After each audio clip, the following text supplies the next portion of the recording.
What happens when the most powerful military in the world is turned into a stage prop for one man's political agenda? President Donald Trump's recent actions using soldiers as backdrops for rallies, deploying troops to American streets, and planning a massive military parade on his birthday are raising alarms. Is this a celebration of strength or a dangerous step toward authoritarianism? Today, we're diving into a controversy that's sending shockwaves through America: Donald Trump's use of the U.S. military as a political tool. From speeches at Fort Bragg to deploying Marines in Los Angeles, Trump's actions are blurring the line between military honor and political theater. Why does this matter? Because the stakes couldn't be higher. Our democracy, our freedoms, and the trust between civilians and the military are all on the line. Let's start with the obvious. Donald Trump loves a spectacle. Whether it's a rally at Fort Bragg or a commencement speech at West Point, he's mastered the art of using the military to amplify his image. Take his June 10, 2025 speech at Fort Bragg, North Carolina. Soldiers in uniform cheered and booed as Trump attacked his political rivals, like California Governor Gavin Newsom and Los Angeles' mayor. This wasn't just a speech, it was a carefully staged event with the military as the backdrop to project strength and loyalty to Trump's brand. Why does this work? The military is one of America's most trusted institutions. By wrapping himself in their honor, Trump portrays himself as a patriot fighting for America first. At West Point in May 2025, he declared the military's job is to dominate any foe and annihilate threats, while criticizing past administrations for divisive policies. It's a message that resonates with his base. But it's also a deliberate move to align the military with his political goals, turning a neutral institution into a symbol of his agenda. This isn't just about optics. Trump's planned military parade on June 14, 2025, his 79th birthday and the Army's 250th anniversary, will stretch 4 miles from the Pentagon to the White House.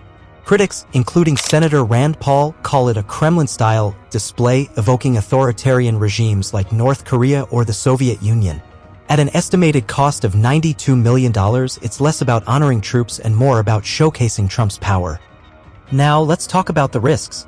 The U.S. military has a sacred tradition of neutrality. It serves the nation, not any one politician. But when soldiers cheer at political rallies or are deployed to confront civilians, that neutrality erodes. At Fort Bragg, uniformed troops booing Democratic leaders wasn't just a breach of decorum, it may have violated the Uniform Code of Military Justice, which forbids political activity in uniform. Jeffrey DeWeese, a retired judge advocate general, called it a new level of politicization. Why is this dangerous? When the military is seen as taking sides, it loses the trust of the American people. Imagine a future where half the country views the military as Trump's army rather than a protector of all citizens. An Air Force retiree recently said, "I fear another civil war is coming." That's not hyperbole, it's a warning.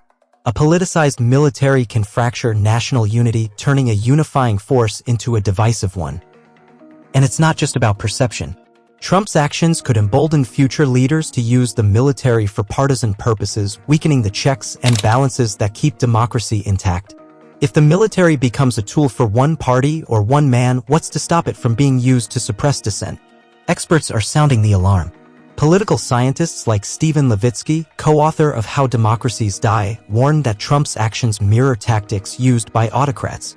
In a survey of over 500 scholars, most rated U.S. democracy at just 67 out of 100, a steep slide toward authoritarianism. Why?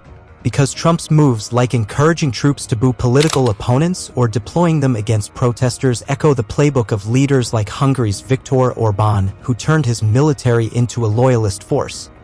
So, what does this mean for the future? The damage to civil-military relations could last decades. The military relies on public trust to function effectively. When it's seen as a political tool, that trust erodes. Veterans are already speaking out. One called Trump's actions a deliberate effort to turn the military into a political prop. If this continues, recruitment could suffer and the military could become a lightning rod for partisan battles. Worse, Trump's tactics could normalize the use of the military against civilians. His threats to deploy troops against the enemy within his term for political opponents suggest a willingness to weaponize the armed forces. If this becomes precedent, future presidents could follow suit, turning the military into a tool for suppressing dissent rather than defending democracy. The ripple effects are global, too.